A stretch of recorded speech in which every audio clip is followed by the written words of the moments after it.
Assalamualaikum warahmatullahi wabarakatuh. Apa kabar semua? Alhamdulillah, semoga sehat dan tetap semangat. Pada video kali ini saya akan berbagi informasi nilai ambang batas seleksi kompetensi dasar pengadaan calon pegawai negeri sipil tahun 2019, persiapan CPNS tahun 2021. Kesempatan untuk mengabdi kepada negara, pemerintah melalui rekrutmen calon pegawai negeri sipil atau CPNS 2019. Salah satu tahapan penting yang harus dilalui pelamar adalah seleksi kompetensi dasar atau SKD. Seperti tahun sebelumnya, pelaksanaan SKD menggunakan sistem Computer Assisted Test atau CAT dan diberlakukan nilai ambang batas yang menjadi penentu kelulusan pelamar ke tahapan seleksi kompetensi bidang atau SKB. Di tahun ini terdapat perbedaan nilai ambang batas atau passing grade yang harus dilampaui pelamar dibandingkan tahun lalu.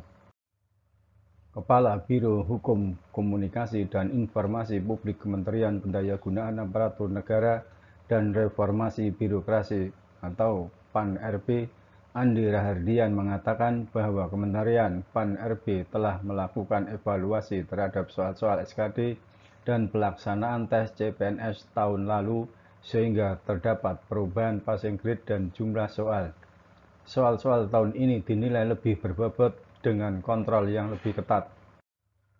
Berdasarkan Peraturan Menteri PAN-RB Nomor 24/2019 tentang nilai ambang batas SKD pengadaan CPNS tahun 2019, para pelamar dengan jalur formasi umum dan formasi khusus tenaga pengaman siber atau cyber security harus melampaui passing grade sebesar 126 untuk tes karakteristik pribadi atau TKP, 80 untuk tes inteligensi umum atau TIU, dan 65 untuk tes wawasan kebangsaan TWK.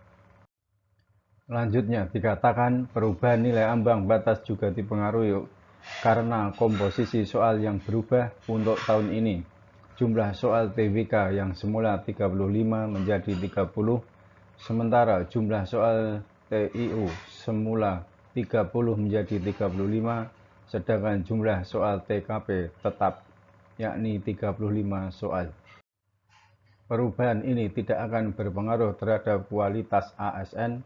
Kami tetap mengedepankan kompetensi guna memperoleh CPNS yang berkualitas dan berkompeten. Nantinya, peserta yang dapat mengikuti tes selanjutnya atau SKB adalah peserta yang memperoleh nilai passing grade tertinggi.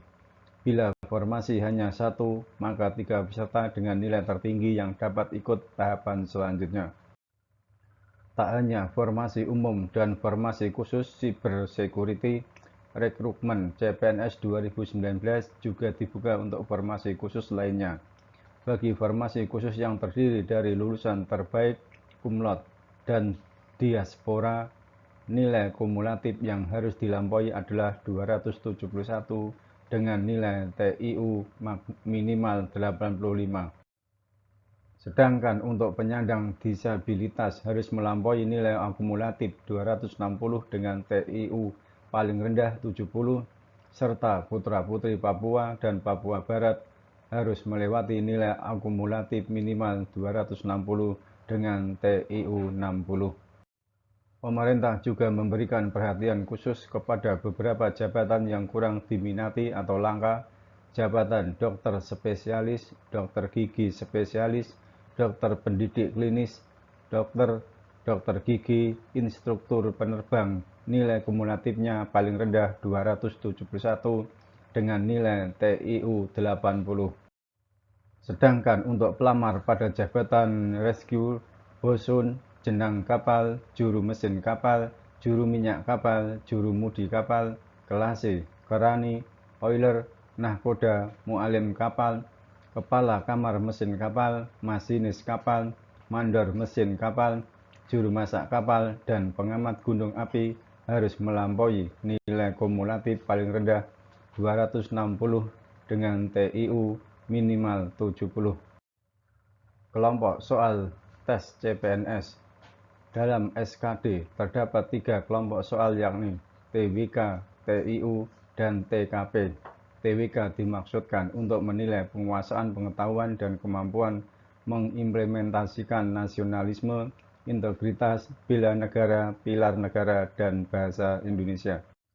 Sementara TIU dimaksudkan untuk menilai 3 kemampuan, yakni kemampuan verbal, kemampuan numerik, dan kemampuan figural. Kemampuan verbal meliputi analogi, silogisme, dan analitis, sedangkan kemampuan numerik adalah yang berhubungan dengan berhitung, deret angka, perbandingan kuantitatif, dan soal cerita. Lain halnya dengan kemampuan figural, yakni mengukur kemampuan individu dalam bernalar melalui perbandingan dua gambar, perbedaan beberapa gambar, dan juga pola hubungan dalam bentuk gambar. Terakhir, TKP untuk menilai perilaku terkait pelayanan publik, jejaring kerja, sosial budaya, teknologi informasi dan komunikasi, serta profesionalisme. Demikian informasi yang dapat disampaikan, semoga bermanfaat. Terima kasih. Assalamualaikum warahmatullahi wabarakatuh.